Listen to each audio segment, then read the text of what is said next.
नमस्कार दोस्तों, स्वागत है आप सभी का हमारे YouTube चैनल में। तो आज कंप्यूटर की जो चौथी क्लास रहेगी और इनपुट डिवाइसेस की जो आखिरी क्लास होगी। तो देखिए, हम माउस तक पढ़ चुके हैं। माउस के बारे में आपको इन्वेंटर के बारे में मैंने पूछा था कि आप उसके इन्वेंटर का नाम बताइए, कमेंट सेक्शन में कमेंट कीजिएगा। तो देखिए, उसके इन्वेंटर का नाम है डगलस एंजल वर्ट। तो ये आप याद रखेंगे। आज आप कमेंट करेंगे कि कीबोर्ड के इन्वेंटर का नाम क्या है। तो देखिए, आज हम माउस पढ़ चुके। तो देखिए, माउस के बारे में मैंने आपको बताया था कि सबसे पहले वो क्या है, एक पॉइंटिंग देखिए, सबसे पहले वो क्या है, एक इनपुट डिवाइस, क्योंकि हम पढ़ के रहे हैं इनपुट डिवाइस। तो माउस क्या है, इनपुट डिवाइस। दूसरा नाम क्या है, वो क्या है, एक पॉइंटिंग डिवाइस। और तीसरा पॉइंट एंड ड्रा डिवाइस। तो ये आप याद रखेंगे, ये माउस के क्या है, तीन नाम। आज देखिए, जो हम नेक्स्ट इनपुट डिवाइस के बारे में बात करेंगे, वे रहेगा हमारा ट्रैक बॉल। वे रहेगा ट्रैक बॉल। तो देखिए, सबसे पहले ट्रैक बॉल क्या है, एक इनपुट डिवाइस। सबसे पहली बात तो आप ये याद रखेंगे, ये क्या है, एक इनपुट डिवाइस।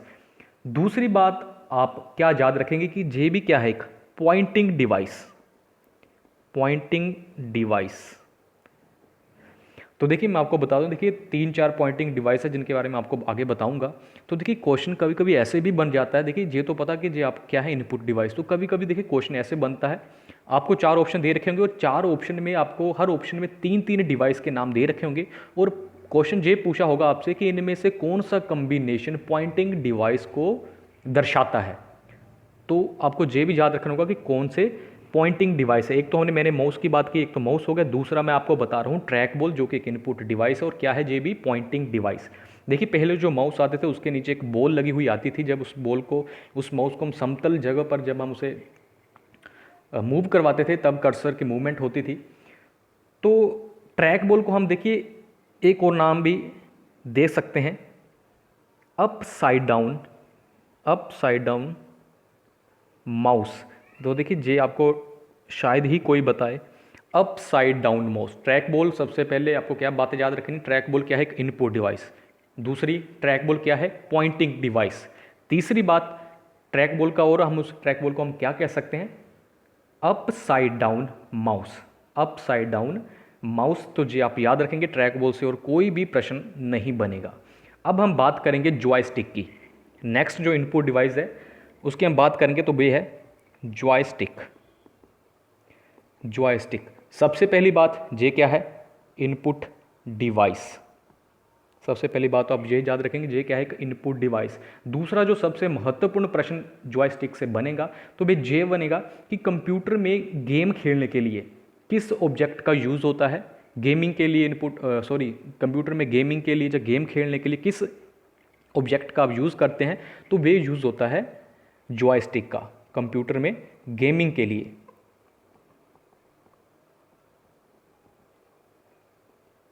गेम खेलने के लिए किसका यूज़ करते हैं, जॉयस्टिक का। और जॉयस्टिक क्या है, एक इनपुट डिवाइस। नेक्स्ट हम जो इनपुट डिवाइस की अब हम बात करेंगे, वो होगा लाइट पेन। वे होगा लाइट पेन। देखिए, लाइट पेन सबसे पहले जे क्या है, एक इनपुट डिवाइस। क्योंकि जे क्वेश्चन भी बनते हैं, आपको दे रखा हो कि लाइट पेन क्या है, इनपुट है, आउटपुट है। तो इनपुट डिवाइस, इनपुट डिवाइस का जे क्या है, एक एग्जाम्पल है। दूसरी बात आपको जे याद रखें, जे क्या है, एक इलेक्ट्रिक पेन। क्या है, जे एक इलेक्ट्रॉनिक पेन। Electronic pen. दूसरी बात आपको जे याद रखनी है। तीसरी बात, लाइट पेन से जुड़ी हुई आपको जे याद रखनी है कि डाटा को कंप्यूटर में डायरेक्टली ऐड करने के लिए, डाटा को कंप्यूटर में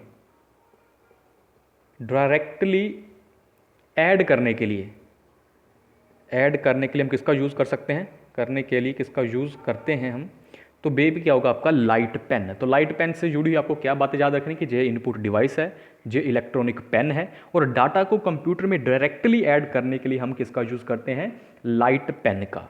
नेक्स्ट हम बात करेंगे अब हम स्कैनर की। अब हम बात करेंगे स्कैनर की।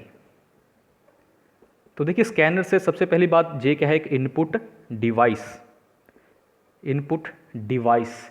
कंप्यूटर में देखिए, जो कुछ भी स्कैन करवाया जाता है वो स्कैनर के द्वारा करवाया जाता है। स्कैनर के द्वारा हम कुछ भी कंप्यूटर में स्कैन कर सकते हैं, जैसे कि टेबल, ग्राफ, पिक्चर, इमेज, कुछ भी हम कंप्यूटर में स्कैन करवा सकते हैं। और दूसरी बात आपको स्कैनर से जुड़ी हुई ये याद रखनी है कि स्कैनर के द्वारा जो भी डाटा स्कैन किया जाता है कंप्यूटर में वे हमेशा पिक्चर फॉर्मेट में ही स्कैन होगा। जो भी डाटा स्कैन किया जाता है वो क्या होता है, पिक्चर फॉर्मेट में स्कैन होता है, स्कैन किया जाता है। तो ये आप याद रखेंगे। और देखिए जो पिक्चर फॉर्मेट जो दो तरह से आप याद रख सकते हैं, एक होता है JPEG और दूसरा होता है PDF। इनकी सिर्फ आपको फुल फॉर्म याद होनी चाहिए। देखिए JPEG की अगर मैं बात करूं तो joint picture expert group, JPEG की फुल फॉर्म आपको याद रखें। देखिए जो भी स्कैनर के द्वारा डाटा स्कैन करवाया जाएगा कंप्यूटर में हमेशा पिक्चर फॉर्मेट में होगा। और देखिए जो भी पिक्चर, जो भी आपके देखिए फ़ोटोज़, आपके साइन वगैरह जो अभी आप करवाए जाते हैं स्कैन, वो JPEG फॉर्मेट में स्कैन होते हैं। और जो आपकी मार्कशीट वगैरह जो भी जब भी आप फॉर्म भरने जाते हो, जो आपकी मार्कशीट वगैरह जो आप कंप्यूटर में स्कैन करवाते हैं वो होता है PDF फॉर्मेट में। आपने ये याद रखनी कि स्कैनर के द्वारा कुछ भी जो भी स्कैन करवाया जाता है वे हमेशा पिक्चर फॉर्मेट में स्कैन होता है। तो JPEG की फुल फॉर्म मैंने आपको बताई, joint picture expert group. PDF की आपको पता ही होगा, portable document format, portable document format. तो जी आप इसकी ये दो फुल फॉर्म आप क्या रखेंगे याद। देखिए नेक्स्ट हम जिस इनपुट डिवाइस की बात करेंगे वह है OCR। तो OCR की सबसे पहले तो आपको फुल फॉर्म ही पता होनी चाहिए। इसकी फुल फॉर्म से डायरेक्ट प्रश्न पूछ लिया जाता है। तो इसकी फुल फॉर्म होगी ऑप्टिकल कैरेक्टर रिकॉग्निशन। क्या होगी, ऑप्टिकल कैरेक्टर रिकॉग्निशन। तो देखिए बिल्कुल आपको सही फुल फॉर्म याद होनी चाहिए। कभी कभी प्रश्न ऐसे भी आता है कि OCR में R का क्या मतलब है, तो ऑप्शन देंगे रीडर, रिकॉग्निशन या रिकॉग्नाइजेशन। देखिए जहाँ के पर है रिकॉग्निशन, तो जे आप याद रखेंगे। OCR से देखिए एक तो आप जे याद रखेंगे, दूसरा है कि जो स्कैन किया जाता है डाटा, देखिए जो भी डाटा कंप्यूटर में स्कैन किया जाता है तो उस डाटा में से अक्षरों या फ़ॉन्ट को रीड करने के लिए हम OCR का यूज़ करते हैं। तो ये भी आप याद रखेंगे कि डाटा में से फ़ॉन्ट या अक्षरों को, डाटा में से फ़ॉन्ट या अक्षरों को रीड करने के लिए हम किसका यूज़ करते हैं, OCR। सबसे पहली बात, OCR एक इनपुट डिवाइस है। इसकी फुल फॉर्म है ऑप्टिकल कैरेक्टर रिकॉग्निशन। और डाटा में से फ़ॉन्ट या अक्षरों को रीड करने के लिए हम OCR का यूज़ करते हैं। देखिए मैं आपको पीछे स्कैनर बताया, तो आप वो बात हमेशा याद रखेंगे कि स्कैनर के द्वारा जो भी डाटा स्कैन किया जाता है वो हमेशा पिक्चर फॉर्मेट में ही स्कैन किया जाता है।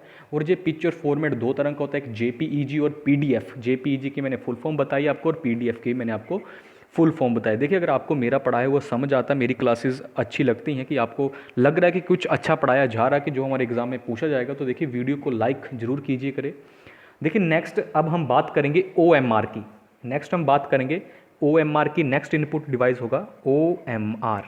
तो OMR की सबसे पहले आपको क्या पता होना चाहिए, फुल फॉर्म। तो OMR की फुल फॉर्म है optical mark reader, optical mark reader.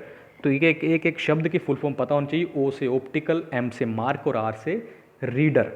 जो आपकी OMR शीट दी जाती है जब आप एग्ज़ाम देते हैं, तो उसमें जो आपके आंसर चेक किए जाते हैं वो OMR के ही द्वारा चेक किए जाते हैं। नेक्स्ट है BCR।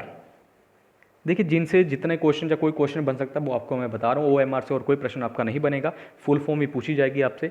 BCR से देखिए कुछ प्रश्न बनेंगे और महत्वपूर्ण प्रश्न बनेंगे, तो BCR को आप ध्यान से समझिएगा। BCR की सबसे पहली आपको फुल फॉर्म पता होनी चाहिए, बार कोड रीडर। और पहली बात, BCR क्या है, एक इनपुट डिवाइस। देखिए हम इनपुट डिवाइस पर हैं, तो ये तो आप याद ही रखेंगे कि ये क्या सारे इनपुट डिवाइस, और मैंने आपको नाम पहले जो क्लास लगाए थे उस पर सारे इनपुट डिवाइसेस के नाम आपको मैंने लिखवा रखे हैं। तो बार कोड रीडर, देखिए आपने देखा होगा जो आपकी नोटबुक होती है, वैसे देखिए कोई भी सामान होता है तो उसके पीछे देखिए कुछ ऐसे लाइंस होती हैं, ब्लैक लाइंस, तो उसके नीचे टेक्स्ट लिखा रहता है। तो उस टेक्स्ट को रीड करने के लिए हम किसका यूज़ करते हैं, BCR का। किसका यूज़ किया जाता है, BCR का। और इसे हम कहते हैं बारकोड, और बारकोड को रीड करने के लिए बारकोड रीडर का यूज़ किया जाता है। तो ये आप याद रखेंगे, इससे प्रश्न बन सकता है कि उस जो जो ब्लैक लाइंस दी गई होती है उसके नीचे जो टेक्स्ट को पढ़ने के लिए किसका यूज़ किया जाता है, तो BCR का यूज़ किया जाता है। दूसरा प्रश्न देखिए, बहुत महत्वपूर्ण प्रश्न बनेगा बारकोड रीडर से। देखिए जब मैं आपको कुछ करवाता हूँ तो उससे रिलेटेड मैं बिल्कुल सर्च करता हूँ कि पहले कोई क्या किस किस तरह से प्रश्न एग्ज़ाम में पूछे गए हैं, तो ताकि कोई भी प्रश्न उससे जुड़ी कोई भी जानकारी मिस ना हो। दूसरा देखिए, जे एक प्रश्न BCR से पूछा गया है कि कौन सा इनपुट डिवाइस, तो ये प्रश्न आप याद रखेंगे, कौन सा इनपुट डिवाइस इनपुट को आउटपुट में बदलता है, इनपुट को आउटपुट में कन्वर्ट करता, आउटपुट में बदलता है। तो आपका आंसर क्या होगा, BCR। जे भी आप क्या रखेंगे, याद, जे क्या रखेंगे आप, याद। और देखिए बार कोड से एक और प्रश्न ये बन सकता है कि बार कोड कौन सी लैंग्वेज में बनते हैं, ये भी आप याद रखेंगे कि बार कोड, दूसरा प्रश्न, बार कोड कौन सी लैंग्वेज में बनते हैं, बार कोड कौन सी लैंग्वेज में बनते हैं। तो कौन सी लैंग्वेज होगी, मशीन लैंग्वेज, ये भी आप याद रखेंगे, मशीन लैंग्वेज।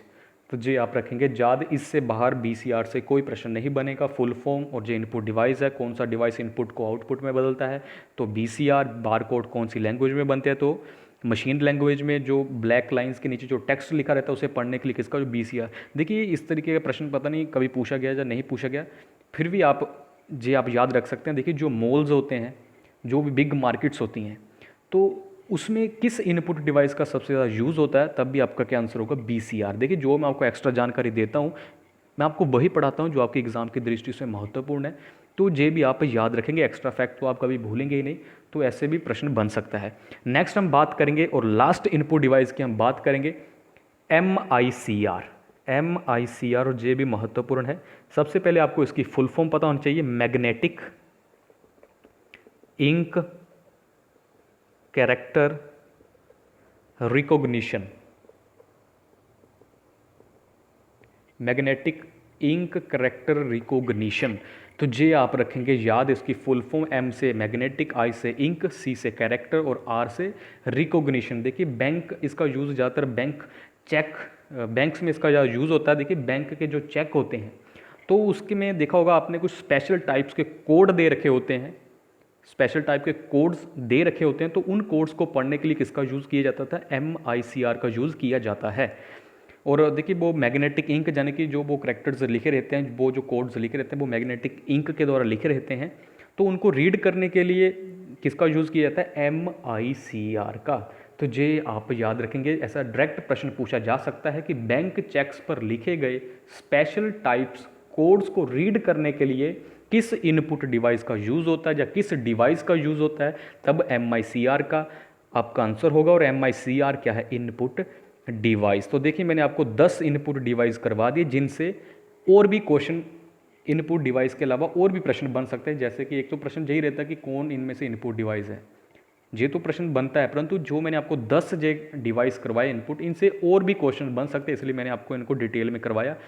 अब जितने भी इसके अलावा इनपुट डिवाइसेस मैंने आपको लिखवा रखे हैं, लगभग 16 के करीब लिखवाए थे मैंने आपको, तो उनका सिर्फ आपको नाम याद होना चाहिए। उनसे प्रश्न डायरेक्ट यही बनेगा कि जैसे कि डिजिटल कैमरा क्या है, तो ऑप्शन होगा इनपुट डिवाइस, आउटपुट डिवाइस, तो इस तरह से आपका ऑप्शन होगा। तो डिजिटल कैमरा क्या है, डिजिटल कैमरा मैंने आपको लिखवा रखा। डिजिटल कैमरा, वेब कैमरा, जो क्या है, इनपुट डिवाइस, इनपुट डिवाइस की एग्जाम्पल है जे।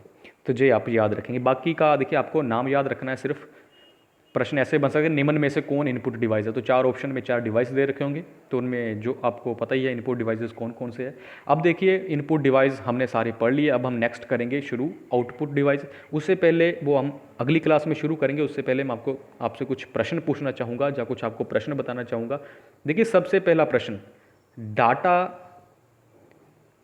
Processing of data is called, processing of data is called. जब डाटा को जब हम प्रोसेस करते हैं तब हमें क्या प्राप्त होता है, तो इसका आंसर होगा इन्फॉर्मेशन, इन्फॉर्मेशन। और देखिए डाटा का इन्फॉर्मेशन में बदलना, इस पूरे प्रोसेस को क्या कहा जाता है, देखिए आपके ज़्यादातर जो आंसर आ रहा होगा इसका वो होगा डाटा प्रोसेसिंग। तो डाटा प्रोसेसिंग आपका आंसर गलत होगा।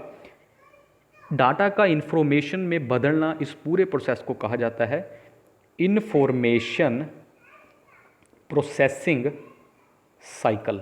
जे भी आप याद रखेंगे, जे एक एक्स्ट्रा इन्फॉर्मेशन और एग्ज़ाम में इससे प्रश्न पूछा जा सकता है। तो देखिए आज की वीडियो में इतना ही। कल हम जो स्टार्ट करेंगे वो करेंगे हम आउटपुट डिवाइस। देखिए जे कंप्यूटर की चौथी क्लास है, 3 क्लासेस हम लगा चुके हैं। जिन्होंने वो क्लासेस नहीं देखी है तो वो पहले उनको देखें, क्योंकि हर क्लास पिछली क्लास से अटैच है, तभी आपको अगली क्लास समझ आएगी। अगर आपने पिछली क्लास को समझा होगा तो अगर आपको वीडियो अच्छी लगी तो वीडियो को देखिए लाइक ज़रूर कीजिए और वीडियो को शेयर भी कीजिए। और इसी तरह की वीडियोस देखिए आपका पूरा कंप्लीट, आपको सिलेबस आपका पूरा करवाया जाएगा। तो अगर आपको सिलेबस ही पूरा करवा दिया गया तो उससे बाहर क्या आएगा, आप खुद ही बताइए। आपको देखिए कहीं भी इस तरीके से नहीं पढ़ाया जा रहा होगा। सीधे एमसीक्यूज़ करने का कोई फ़ायदा नहीं।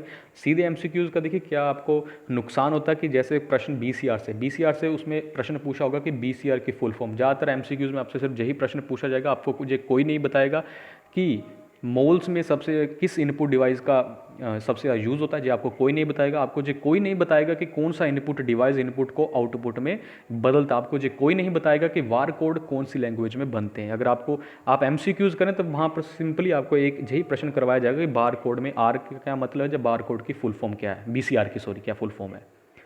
तो इस तरह से पढ़ेंगे तो आपका कोई भी प्रश्न नहीं छूटेगा।